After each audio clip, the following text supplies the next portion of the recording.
नमस्कार मंडळी, कसे आहात? तर आज बनवलं होतं मी मैसूर पाक. आणि मैसूर पाक बनवण्यासाठी बघा मी इथे एकाच वाटीने सगळं प्रमाण घेतलेलं आहे. तर आता इथे 1 वाटी साखर घेतली, त्याच्यामध्ये अर्धी वाटी पाणी घातलेलं आहे. आता सगळ्यात आधी आपल्याला साखर जी आहे ती विरघळून घ्यायची आहे. त्याचा पाक बीक जास्त काही बनवायचं नाही, फक्त साखर विरघळल्यानंतर आपल्याला विरघळूपर्यंत ठेवायचं आहे. आणि त्याच्यामध्ये घालायचं आहे 1 वाटी बेसन. आता ही वाटी दिसते ना, ह्याच वाटीने मी 1 वाटी बेसन घेतलं होतं आणि त्याच वाटीने मी 1 वाटी तूप घेतलं होतं. आता सगळं साहित्य जे आहे ते मी एका वाटीने बरोबर प्रमाणात घेतलं होतं. आता ते तूप जे आहे ते आपल्याला पातेल्यामध्ये घ्यायचं, वतायचं आहे आणि ते गरम करून घ्यायचं आहे. आता बघा साखरसुद्धा विरघळलेली आहे, आता थोडी राहिली ती ती पण मी विरघळून घेते.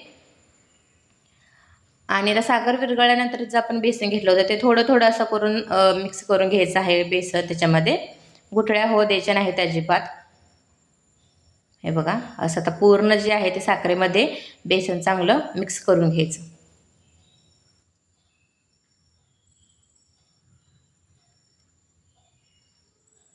आता हळूहळू बघा ज्या गाठी आहेत त्या फुटतायत आणि बेसन जे आहे ते चांगले असं मी तर बघा मिक्स करून घेतलं त्याच्यामध्ये पाकात.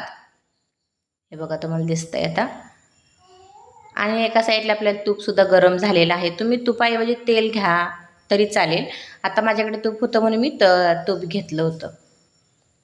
आता सगळ्या ज्या आपल्या ज्या गुठळ्या आहेत त्या फुटलेल्या आहेत बघा. आता जे गरम आपलं तूप केलेलं आहे की नाही, ते पळीनं असं थोडं थोडं ह्याच्यामध्ये घातलेलं आहे. हे बघा, चांगलं कडकडीत तूप असं गरम झालेलं हवं. कडकडीत तूप असलं ना तरच त्याला चांगली जाळी पडेल. आता एक एक पळी करून संपूर्ण तूप आपल्याला ह्याच्यामध्ये घालायचं आहे. हे बघा, चांगलं तूप असं कडलं का नाही तसं असं हे होतं बघा, फेस येतोय बेसनला वर, बघू शकता. त्याच्यामुळे चांगलं कडकडीत तूप आपल्याला याच्यामध्ये घालायचं आहे. आता एक एक पळी आपल्याला एकदम तूप नाही घालायचं बरं का, एक एक पळी करून घालायचं आहे.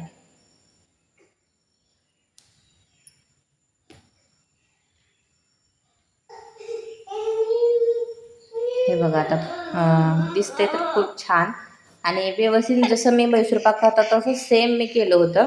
पण काय झालं, कुठे काय झालं ते मला काही कळलं नाही.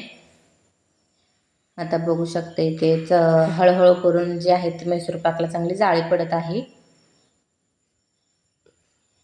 नाही, चांगलं मिक्स करून सतत एक साईड एकाच डिशेने आपल्याला हे जे आहे ते मिक्स करून घ्यायचं आहे. आणि जसं मैसूर पाक बनेल ना तसं बघा घट्ट व्हायला सुरुवात होते.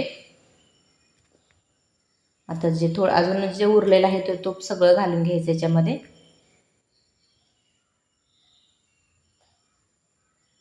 आता तूपसुद्धा मी सगळं घालून घेतलं होतं ह्याच्यात.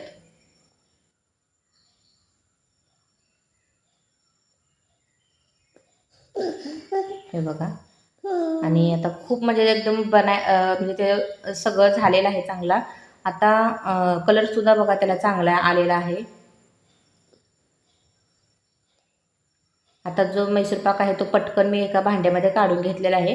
भांड्याला आधीच तूप लावून ठेवायचं, म्हणजे ते मैसूर पाक जो आहे ना गॅस बंद केला की लगेच असा घट्ट कठीण व्हायला लागतो. आता इथेपर्यंत तर सगळं चांगलं होतं, पण जेव्हा मैसूर पाक मी जेव्हा काढला ना तेव्हा तो काय झालं त्याला काय माहिती, एकदम असा कठीण झाला. तुम्ही बघू शकता. आणि मला वाटलं होतं की ह्यावेळेस तर आपला मैसूर पाक चांगला बनेल, पण तो नाही बनला. आता इथे मी गरम आहे तोपर्यंतच मी असं कट करून घेतला होता त्याला. हे बघा, इतका छान दिसत होता, वाटलं की आज चांगला होईल. पण मी बऱ्याच वेळा मैसूर पाक जो आहे तो खूप वेळा ट्राय केला आहे मी, तरी पण अजून मला जमला नाही. आता कुठे काय चुकलं ते मला नक्की कमेंट करून सांगा.